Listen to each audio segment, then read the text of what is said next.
सर्वप्रथम सर्व स्वामी भक्तांचे पुन्हा एकदा खूप खूप मनापासून स्वागत आहे। स्वामी भक्तांनो, आज आपण जळगाव येथील रहिवासी असलेल्या एका स्वामी सेवेकरी ताईंचा सुंदर असा अनुभव बघणार आहोत। ज्यावेळेस एखादं संकट आपल्यावरती येणार असेल, त्याच्यातून आपल्याला वाचवण्यासाठी स्वामी महाराजच आपल्याकडून ती सेवा करून घेत असतात। असंच काही या ताईंसोबत देखील घडलेलं आहे। खूप सुंदर अनुभव आहे, त्यामुळे हा अनुभव अगदी शेवटपर्यंत प्रत्येक स्वामी भक्ताने बघावा। चला तर मग ताईंच्या शब्दात आपण या अनुभवाला सुरुवात करूया। ताई म्हणतात, सर्वप्रथम सर्वांना श्री स्वामी समर्थ, अनंत कोटी ब्रह्मांड नायक राजाधिराज योगीराज परब्रह्म भगवान श्री स्वामी समर्थ महाराज यांना कोटी कोटी प्रणाम। स्वामी भक्तांनो, मी जळगाव जिल्ह्यातील रहिवासी, माझे नाव सुषमा। आज मी तुम्हाला माझ्या जीवनातील सर्वात मोठा प्रसंग शेअर करत आहे। मी स्वामींच्या सेवेमध्ये आली ती लग्न झाल्यानंतर। माझी ज्या नणंदबाई होत्या त्या स्वामींच्या सेवेकरी होत्या। त्यांनी मला स्वामींविषयी सांगून मी देखील स्वामींची सेवा करू लागले। पण मी फार काही करत नव्हते। थोडीफार नामस्मरण, तारक मंत्र जपणे, त्यानंतर स्वामीचरित्राचे 3 अध्याय वाचणे, एवढीच मी तोडकी मोडकी सेवा करत होते। त्या सेवेने मला काही फरक असा जाणवत नव्हता, पण मी करायचे काही सोडले नव्हते। कंटिन्यू मी ती सेवा करतच होते। त्या दरम्यान काय झालं ना, म्हणतात ना की जेव्हा आपण सेवेमध्ये नवीन असतो त्यावेळेस स्वामी महाराज हे खूप लवकर अनुभव देतात, आणि माझा विश्वास बसण्यासाठी स्वामींनी मला देखील असाच एक अनुभव दिला। काय झालं की माझ्या आईचं अचानक पोटामध्ये दुखू लागलं होतं। खूप प्रचंड तिच्या पोटात दुखत होतं, एका बाजूने दुखायचं। असे 15 दिवस गेले। 15 दिवसानंतर काय झालं की मग असेच घरगुती उपाय, गावातील डॉक्टरांकडे जाऊन बघितलं, पण ते काही औषध देऊन झालं, पण तिला काही फरक पडत नव्हता। मग तालुक्याच्या ठिकाणी जाऊन तिची सोनोग्राफी वडिलांनी करून घेतली। सोनोग्राफीच्या दिवशी जायचं, त्या दिवशी मी स्वामींना देवपूजा झाली आणि विनंती केली की स्वामी, मी तुमची सेवा करते हे तुम्हाला पण माहीत आहे। माझी एक इच्छा आहे की माझ्या आईचे रिपोर्ट हे आज नॉर्मल येऊ द्या।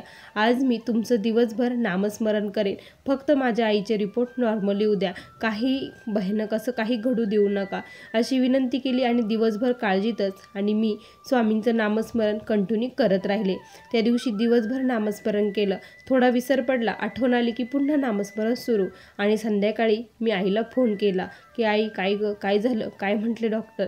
त्यावेळेस आईने सांगितलं, अगं काही नाही, डॉक्टरांनी सांगितलं की सर्व काही रिपोर्ट नॉर्मल आहे, कुठेच काही नाही, काळजी करण्याची काहीच गरज नाही।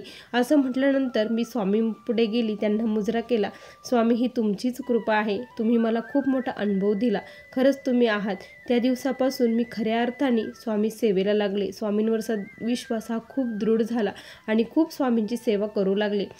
जे यूट्यूबला सांगत होते, पूजाताई सांगायच्या, त्यानंतर कोणीही सांगो, माझा कुणाचा व्हिडिओ समोर येऊ, एखादी जर सेवा असेल, 21 दिवस 41 दिवस अशी जर सेवा असेल, तर ती सेवा मी लगेच करायला घेत असायची। असेच काय झालं की मग स्वामी जयंती येणार होती। मग 21 दिवसाची स्वामीचरित्राची सेवा मला करायची होती। रोज तारक मंत्र 11 वेळेस बोलायचा होता, 11 माळी जप करायचा आणि स्वामीचरित्र वाचायचं होतं। ही सेवा करायची होती। मी सेवा करायचे ठरवलं आणि सेवा सुरू केली। संकल्प वगैरे काही केला नाही, कारण मला काही पाहिजे नव्हतं, त्यामुळे मी स्वामींची सेवा सुरू केली। सेवा सुरू केल्यानंतर मग असेच थोडे दिवस गेले आणि 21व्या म्हणजे स्वामी जयंतीच्या अगोदरच माझ्या जे 21 पारायण होते ते पूर्ण होणार होते। त्या दिवशी गुरुवार होता। गुरुवारच्या दिवशी मग मी सर्व काही स्वामीचरित्र वगैरे वाचून घेतलं, त्यानंतर आरती वगैरे केली आणि थोडंसं दुपारी म्हटलं आता झोपावं, झोपण्यासाठी गेली। पण मला त्या दिवशी काय झालं काय माहीत, अशी अद्भुत एक शक्ती येते ना, आणि कोणीतरी आपल्याला उठवतंय, नाही उठ तू काहीतरी कर। मग त्या दिवशी मला असंच झालं की झोपच येईना आणि मनामध्ये आलं की मी काही असं विशेष काही सेवा करत नाही। स्वामींची जयंती आहे तर काहीतरी, आज गुरुवार आहे तर काहीतरी विशेष करायला पाहिजे, असं मनामध्ये कुठेतरी विचार आले। आणि मग मी लगेच तडकन उठले आणि उठल्यानंतर मी बुक शोधू लागले। त्यामध्ये मला संक्षिप्त गुरुचरित्र हा ग्रंथ मिळाला आणि मग मी लगेच ते पारायण करायला सुरुवात केली। संक्षिप्त गुरुचरित्र पारायण माझं पूर्ण झालं. खूप मनाला समाधान वाटत होतं, खूप मन शांती वाटत होती आणि खूप घरामध्ये प्रसन्न वाटत होतं. त्या दिवशी माझं पूर्ण मन हे स्वामीमय झालेलं होतं. मग संध्याकाळी मी स्वामींसाठी शिरा वगैरे केला, आरती केली आणि मग आमचे सर्वांचे जेवण झाले. जेवण झाल्यानंतर मग माझ्या मिस्टरांना रोज सवय आहे की ते वरती जातात आणि शतपावली करत असतात गच्चीवरती. मग त्यांची हे झालं, जेवण वगैरे झालं आणि ते म्हटले की मी शतपावली करून येतो म्हणून. मग मी तोपर्यंत भांडे वगैरे घासत होती, आवरत होती घरात आणि ते गेले वरती, शतपावली करत होती. माझे भांडे हे घासून झाले आणि असं एकदम इतका भयानक आवाज बाहेर झाला की बस, एवढा मोठा आवाज कुठून झाला, काय झालं म्हणून धावत पळत आम्ही सर्वजण घराबाहेर पडलो. त्यावेळेस बघितलं, त्यावेळेस माझा काळजाचा ठोका चुकला आणि पायाखालची जमीन सरकली, कारण माझे मिस्टर हे गच्चीवरून खाली पडले होते. कसे पडले, काय पडले हे त्यांनाच माहीत. कसे पडले आणि खाली पडले तर खूप सारं त्यांना म्हणजे रक्तस्राव होत होता, खूप लागलं होतं. मग मी शेजाऱ्यांच्या मदतीने त्यांना हॉस्पिटलला त्वरित घेऊन गेले. तिथे गेल्यानंतर डॉक्टरांनी ॲडमिट वगैरे केलं. मग म्हटले की त्यांच्या मेंदूला मार लागला आहे, रक्तस्रावही झाला आहे. पेशंट जर बोललं तर ठीक आहे, नाहीतर मग काही हे नाही, आपल्याला CT स्कॅन करून बघावं लागेल असं ते म्हटले. मग माझा महाराजांचा धावा चालू होता.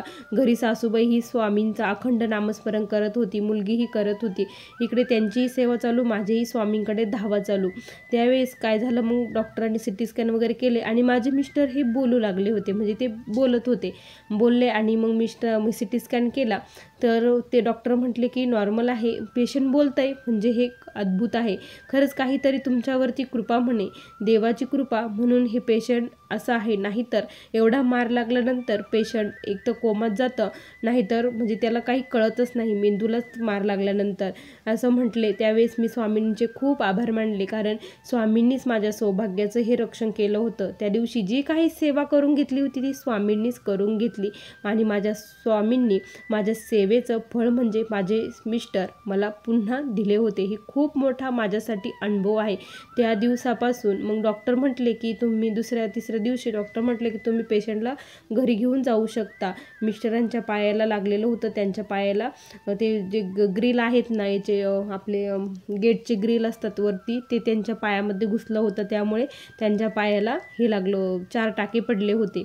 आणि माझ्या मिस्टरांना मी बोललं की असं कसं करत होता तुम्ही, असं काय झालं. मिस्टर म्हटले की मी वरती असं चाललो होतं आणि अचानक मला अशी चक्कर आल्यासारखं झालं आणि मी अचानक खाली पडलो. पण पडताना माझ्या मुखामध्ये महाराजांचं अचानकच असं नाव आलं म्हणे, नाव माझ्या मुखातून येत होतं, आपोआप मी ते बोललो म्हणे.